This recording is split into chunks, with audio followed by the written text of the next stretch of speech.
Ang eksena, kunyari daw nasa pelikula kami. Bagong jowa, ganon. Una, dapat daw magaling umarte. Kaso ang dabuhong kinikiliti ako. Wala kami tubig. Tapos,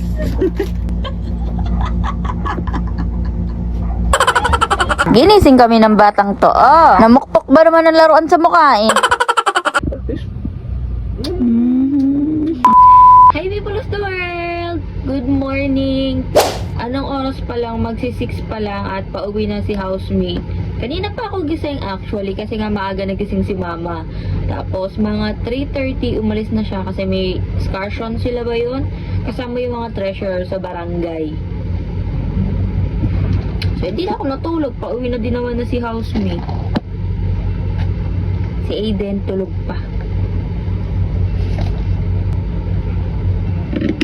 Alam nyo, ang dry na ng buhok ko. Tsaka no? Dahil nga pauwi na si housemate, eto, mag-aayos muna ako. Wait lang. Kakatapos ko lang din maghilamos. Bibili na lang ako sa labas ng almusal namin, nakakatamad ko filos eh. Kinuha ko na din ang damit si housemate kasi pagka uwi nun, maliligo, kain, tapos tulog na naman. Hi, good morning. Pagkatating nga ni housemate, bawalin din ako agad ng pagkain. Dahil napakabilis na magutom neto. Hindi na sapat sa kanya ang 1 rice, dapat 2 rice. Ayaw nga nagugutom to kasi nga nadadamay ako. Ako'y nakakain, kain eh. Panggabi nga sa work si housemate, kaya pagka-uwi niya, kakain lang tapos matutulog na din. Eto nga pala talaga ito si Akla. Alam niyo naman, si Kalabit yan. Ako, masakit nga yung mga ngipin ko, gawa nga ng break. Kaya ang sabi niya, sige maglandian na lang tayo. Ang eksena, kunyari daw nasa pelikula kami. Bagong jowa, ganon. Una, dapat daw magaling umarte. Kaso ang dabuhong kinikiliti ako. Nawawala ba ako sa focus ba? Ano ang papas ng artista kung dito palang wala na? Di ba dapat pabebe muna? Niyakap ako agad sa eksena. Mukha tuloy ako malandi agad. Ano ba yan? Oh, tama na landi. Nakakaumay na. Eto nga at kakagising lang namin. Ginising kami ng batang to. Oh, namukpok ba naman ang laruan sa mukha eh? May time din ba na kapag tinignan nyo yung anak nyo yakapin mo na lang agad at ikikiss. Ganyan si housemate kay Aiden. Lalo na pag natignan lang siya sa mukha, kiss niya na yan. Pagtapos namin kumain, pinaliguan ko na din tong bata. Sa isang araw, hindi talaga pwedeng hindi namin malaro si Aiden ng ganito. Ang sarap man sa feeling nito, uy. Sarap. Kiss pa kita kay Danik to. Pakita kay mami.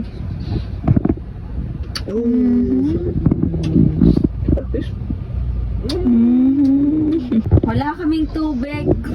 Makaligo.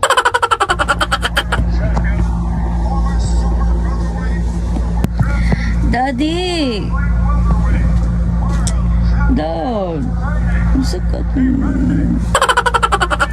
Pingko mo.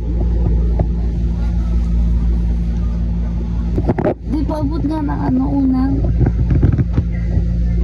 Unang, Daddy.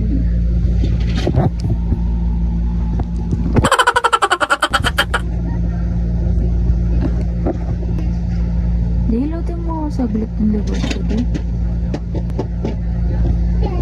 Di. Ayusin mo.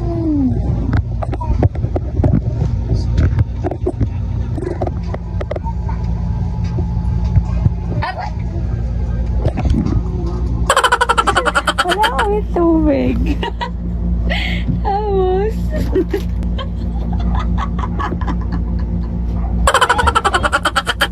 Sleep si Aiden. Ang cute-cute niya matulog. Uy.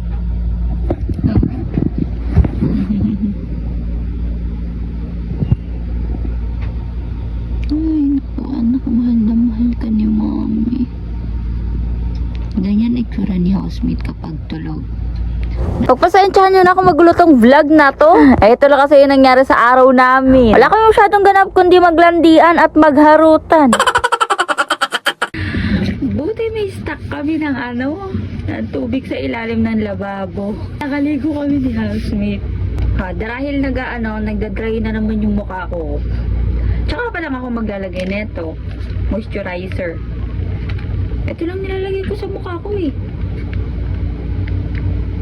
Kasi baka pag madami pa ako nilagay, masira pa yung mukha ko eh.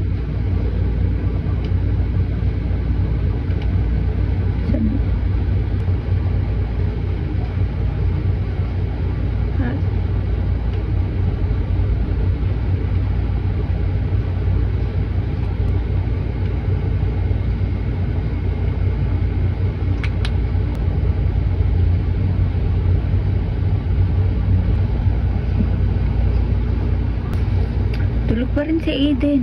Nakapasok na at lahat yung daddy niya. Tulog pa din siya. Pumunta dito yung kapitbahay namin. May nagpapa-shoutout daw sa akin. Taga Mindanao siya day. Ano pangalan? Dali. Kay Highway Floor, kay JP. Kilala ba ako neto? Kilala ko neto, ano?